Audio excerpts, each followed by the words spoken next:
தமிழக முதல்வர் கொடைக்கானலுக்கு ஒரு 5 நாள் சுற்றுப்பயணமாக போக போகிறாரு அப்படின்னும், எதுக்காக அவர் இவ்வளோ பிஸி ஷெடியூலில், அதுவும் இங்கே எவ்வளவோ பிரச்சனைகள் இருக்குது. மாலத்தீவுக்கு நம்ம ஒரு 5 நாள் ட்ரிப் மாதிரி போயிட்டு வருவோம், கொஞ்சம் நீங்களும் ரிலாக்ஸ் ஆன மாதிரி இருக்கும், வந்ததுக்கப்புறம் உங்களுடைய பணிகளை தொடருங்க அப்படின்ற மாதிரி கேட்டுக்கிட்டதாகவும், சிறப்பாக செயல்படக்கூடிய அமைச்சர்கள், சிறப்பாக செயல்படக்கூடிய மாவட்ட செயலாளர்கள், சிறப்பாக செயல்படக்கூடிய நிர்வாகிகள் அப்படின்னு சொல்லிட்டு ஒரு லிஸ்ட் பெரிய லிஸ்ட் ரெடி பண்ணிட்டு இருக்காங்க.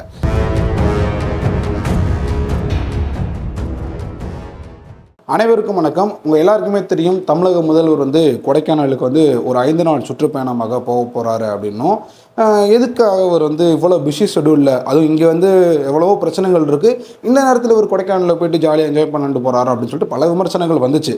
ஸோ இதுக்கு பின்னாடி ஒரு சுவாரஸ்யமான ஒரு விஷயமும் வந்திருக்கு. அது என்ன அப்படின்றத இந்த வீடியோவில் நம்ம பார்க்க போனோம். கொடைக்கானலில் முதல்வர் ஸ்டாலின் அவர்கள் ஒரு பெரிய லிஸ்ட்டு ஒன்று ரெடி பண்ணிகிட்டு இருக்காராம்.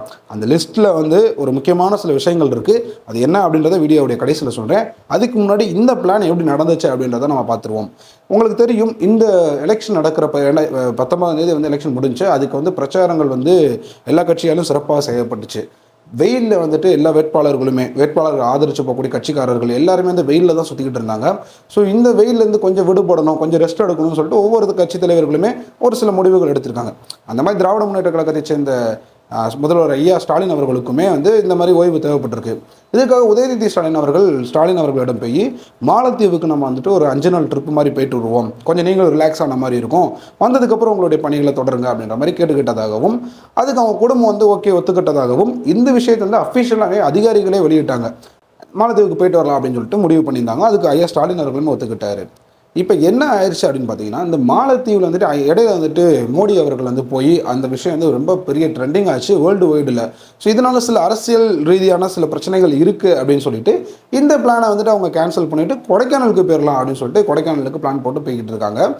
இப்போ இந்த கொடைக்கானலில் போகக்கூடிய முதல்வர் அவர்கள் அங்கே போயிட்டு சும்மா வெறும் ரெஸ்ட் மட்டும் எடுக்காமல் ஒரு முக்கியமான ஒரு வேலையை பண்ண போகிறாரு. என்ன அப்படின்னா, ஒரு 2 லிஸ்ட்டு ரெடி பண்ணிக்கிட்டு இருக்காராம். அதில் ஒரு லிஸ்ட்டு என்ன அப்படின்னு பார்த்தீங்கன்னா, இந்த எலெக்ஷனுக்குன்றதை விட இந்த கட்சிக்காக சிறப்பாக செயல்படக்கூடிய அமைச்சர்கள், சிறப்பாக செயல்படக்கூடிய மாவட்ட செயலாளர்கள், சிறப்பாக செயல்படக்கூடிய நிர்வாகிகள் அப்படின்னு சொல்லிட்டு ஒரு லிஸ்ட் பெரிய லிஸ்ட் ரெடி பண்ணிட்டு இருக்காங்க. சேம் டைம் இன்னொரு லிஸ்ட் என்ன அப்படின்னு பார்த்தீங்கன்னா, சிறப்பாக செயல்படாத அமைச்சர்கள், சிறப்பாக செயல்படாத மாவட்ட நிர்வாகிகள், மாவட்ட செயலாளர்கள், நிர்வாகிகள் அப்படின்னு சொல்லிட்டு எடுத்துக்கிட்டு இருக்காராம். இந்த 2 லிஸ்ட்டை எடுத்து இதில் நல்லா சிறப்பாக செயல்படுறவங்களுக்கு கட்சியிலேருந்து அடுத்த கட்டமாக பதவியும் இல்லாட்டி ஒரு நல்ல ஒரு பொறுப்பும் கொடுப்பதற்கான பேச்சுவார்த்தைகள் நடந்துக்கிட்டு இருக்கான். அதே மாதிரி சிறப்பாக செயல்படாதவங்களுக்கு என்ன தண்டனை கொடுக்கணுமோ அவர்களுடைய பதவியை பிடிங்கிட்டு அவங்களுக்கு கீழே கொஞ்சம் அடுத்த கட்டத்துக்கு கீழே கொண்டு போகிற மாதிரியான பேச்சுவார்த்தை அடிபட்டு இருக்கான்.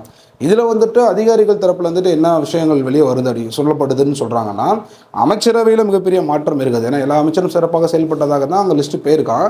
ஆனால் மாவட்ட செயலாளர்கள் கண்டிப்பாக குறைஞ்சது ஒரு 2ல இருந்து ஒரு 5 பேர் வரைக்குமே மாற்றப்படுவதற்கான வாய்ப்புகள் இருக்குது அப்படின்ற மாதிரியான விஷயங்கள் வெளியே வந்திருக்கு. ஸோ ஸ்டாலின் அவர்கள் எடுத்த இந்த முடிவு அவர் கொடைக்கானலில் போய் ஸ்டாலின் அவர்கள் நல்லா ஜாலியாக குளிர்ச்சியாக இருந்தாலும் அவங்க கட்சிக்காரங்களுக்கு இந்த 2 லிஸ்ட்டு அப்படின்றது மிகப்பெரிய சூட கிளப்பி இருக்குன்னே அப்படின்னே சொல்லலாம்.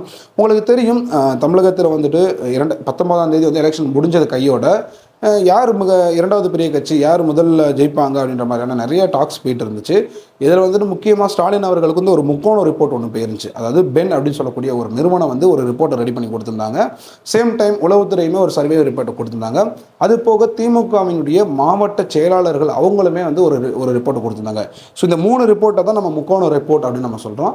இந்த 3 ரிப்போர்ட்டுமே திமுக கட்சியை எந்த அளவுக்கு ப்ரொமோட் பண்ணுச்சோ இல்லையோ, பாஜகவை ரொம்ப சாடி இருந்துச்சுன்னே சொல்லலாம்.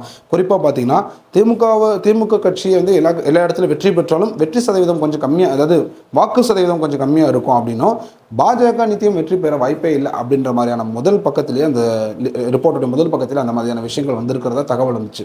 அது போக கோயம்புத்தூர் தொகுதியில் அண்ணாமலை அவர்களுடைய வெற்றி வாய்ப்பு எப்படி இருக்கும் அப்படின்னும், சிங்க ராமச்சந்திரன் அவர்களுடைய வெற்றி வாய்ப்பு எப்படி இருக்கும் அப்படின்னு சொல்லிட்டு, திமுகவினுடைய வேட்பாளருடைய வெற்றி சதவீதம் எப்படி இருக்கும் அப்படின்றதையும் டீட்டெயில் ரிப்போர்ட்டிங்காக அந்த இதில் இருந்திருக்கு.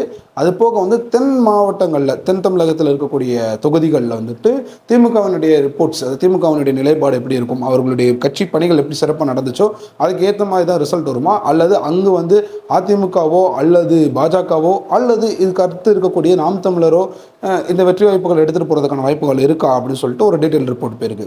ஸோ இத்தனை ரிப்போர்ட்டையுமே ஸ்டாலின் அவர்கள் படித்து முடித்ததுக்கு பிறகுதான் இந்த ரெண்டு நான் சொன்னேன் பார்த்தீங்களா, கொடைக்கானலில் போய் 2 லிஸ்ட் ரெடி பண்ணுறாருன்னு, இந்த 2 லிஸ்ட் ரெடி பண்ணுறதுக்காக முடிவெடுத்துள்ளதாகவே தகவல் வருது. இது எந்த அளவுக்கு உண்மை அப்படின்னு தெரியல. பட் வந்து நம்பகத்தன்மையான வட்டாரங்கள் வந்துட்டு உண்மையாக அவங்க வந்து லிஸ்ட் எடுத்துகிட்டு தான் இருக்காங்க அப்படின்ற மாதிரியான விஷயம் வருது. ஸோ இது குறித்து உங்களுடைய கருத்துக்கள் என்ன அப்படின்றத மறக்காமல் சொல்லுங்கள். நன்றி.